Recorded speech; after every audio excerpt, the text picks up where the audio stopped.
Hey everybody, what's up and welcome back to today's video guys. And today guys, I'm going to go ahead and be showing you how to make harmonies in GarageBand.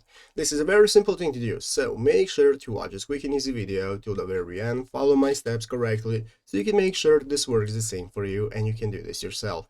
But yeah guys, let's get straight into it. So the first thing you want to do is to go ahead and open up the official GarageBand application on your mobile phone if you're not already. If you do not have the application, just go to the App Store and download it. And after opening it up, you'll be greeted by this main page right here, which is the home page where you can find all the instruments that you can play, you have your audio recorder and so on. So guys, the first thing I'm going to do is to go ahead and open up the audio recorder option right here. So let's go ahead and open it up. This is going to go ahead and open up this new recording menu where you get at the top of the screen. You can see we have this big red circle that's going to enable us to start recording and so on.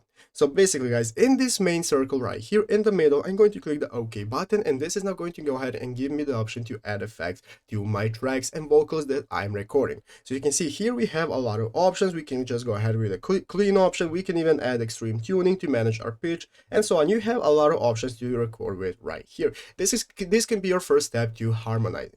Basically, after recording your track, now here in the upper left corner, you can click this button that's going to open up this edit mode where we can find all the tracks that we have, and we can now start with mastering them. So as you can see, here's my audio recorder track, and now if I want to get started with adding master effects, here at the top of the screen, I can click the sliders button. This is going to open up the track settings right here, where if you scroll, you can see you can find your master effects right here. You have the plugins and equalizer and so on. These are all the options and effects that can help you to get your desired effects for your audio recordings.